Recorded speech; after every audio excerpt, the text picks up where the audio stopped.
Hi guys, thanks for clicking on the video. Myself Abhisha, you are watching me on our channel Crack It, the place to learn everything about easy. In this video, I will show you how we can analyze electrical circuits using Thevenin's theorem. Please do watch it till the end and subscribe the channel so that you will get regular updates from my side and you don't miss any upcoming video. Apart from that, if you have any doubts or suggestions, please post in the comment section. I'll definitely go through that and clear your doubts. Alright? Well, you must have heard about Kirchhoff's voltage law, Kirchhoff's current law, mesh analysis, nodal analysis, etc.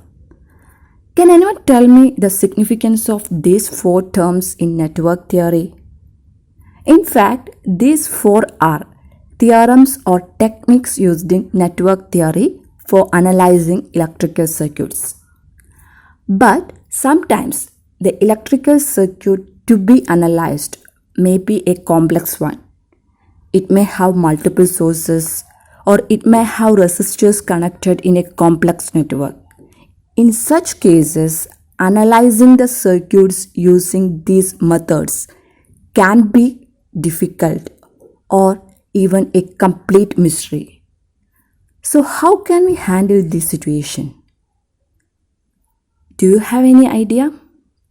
To analyze this type of complex networks, we are going to introduce reduction techniques or theorems such as Thevenin's theorem and Norton's theorem. By using these theorems, it is possible to represent any linear circuit, no matter how complex it is, with a simple equivalent circuit so that we can easily make necessary calculations of current, voltage or power delivered to the load. Got it? That's how Thevenin's theorem or Norton's theorem help us to simplify analysis of electrical circuits in network theory. Now, let us have a look at practical situation where these theorems are important. In most applications, a network contains variable load element while other elements are constant. The best example is our household outlets, which is connected to different appliances or load. Therefore, if desired, it is necessary to calculate voltage, current or power in every element in a given circuit for every change in variable component. This repeated procedure is somehow complicated and burdensome. Such repeated calculation can be avoided by introducing an equivalent circuit for fixed part of the network so that we can easily analyze that network with a variable load. Got it? And that equivalent circuit can be found out by using either Thevenin's theorem or Norton's theorem. Today we will be looking only at Thevenin's theorem. I assure I will come back soon with another video where we will discuss Norton's theorem in detail.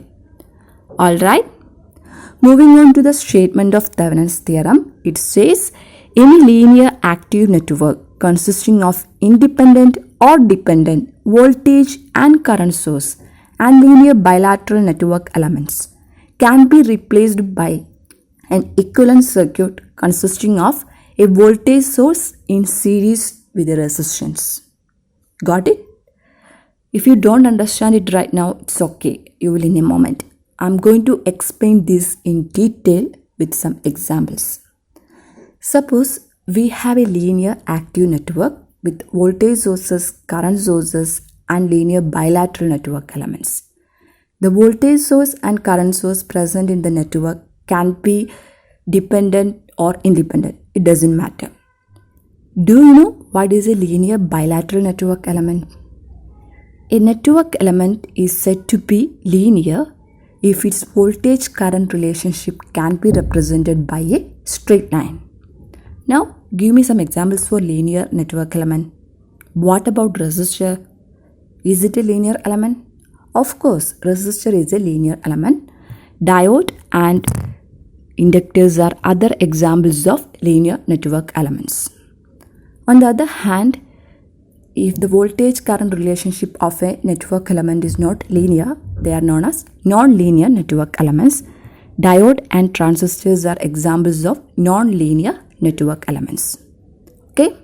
A network element conducts current only in one direction, that is known as unilateral element. And if a network element conducts current in both directions with the same magnitude, that is known as bilateral network element. Now tell me, among resistor, capacitor, inductor, diode and transistor, which are unilateral elements and which are bilateral elements? Diode and transistors are unilateral elements. Resistor, capacitor, inductors are examples of bilateral network element. Thus, if a network element satisfies the conditions of linear network elements and bilateral network elements, they are known as linear bilateral network elements. Hope you got it. Coming back to Thevenin's theorem, as I said earlier, based on Thevenin's theorem, we can say that a linear active network with voltage sources, current sources and linear bilateral network elements can be replaced with an equivalent circuit consisting of a voltage source in series with a resistor. So how can we calculate the values of this voltage source and series connected resistor? That's what we are going to look at next. The voltage across open circuited load terminal is the value of voltage source. And when we look through the open circuited load terminals, we can see an internal resistance for the source network. That internal resistance is the value of series connected resistor. Got it? Don't worry, you will get a clear picture of this when we solve problems. But before moving to problems, let us have a look at the procedure to find out Thevenin equivalent circuit of a network. In first step, we have to remove the portion of the network or the load where the Thevenin equivalent circuit is to be found. Then calculate the voltage across open circuited load terminals, which is nothing but VTH, Thevenin equivalent voltage. Finally, to obtain RTH, we have to set all sources to 0, which means we have to replace all independent voltage sources present in the network with the short circuits and all independent current sources with open circuits. Then just calculate internal resistance of the source network looking through open circuited load terminals. Got it? The first question I have for you is, find the Thevenin equivalent circuit across terminals A, B in the circuit shown. Terminals A, B are given here. You can see a 7 ohm resistor is connected across this terminal. So first we have to remove this resistor. After doing this, our circuit look like this, and we marked as the Thevenin equivalent voltage across terminals A, B. You can see a 2 ohm resistor here. Since the terminals A, B are open circuited, there is no current flow through this 2 ohm, and hence the entire 12 ampere flows through this 4 ohm and develops a voltage 12 into 4 across it, that is equal to 48 volt. Okay, yes, and I just said there is no current flow through this 2 ohm and hence no power. As I just said, there is no current flow through this 2 ohm and hence no voltage drop across it. So we can directly equate VTH to voltage drop across 4 ohm, which is nothing but 48 volt. So VTH is equal to 48 volt. Next, we have to find out the value of Thevenin equivalent resistance. For that, we have to set all sources in the network to 0, which means all voltage sources should be replaced with short circuits and all current sources should be replaced with open circuit. Here we have only current source, so we open circuit this current source. After doing that, we get a circuit like this, and RTH is marked as the Thevenin equivalent resistance. When we look from these terminals A, B, there is only two resistors, 4 ohm and 2 ohm, and they are connected in series.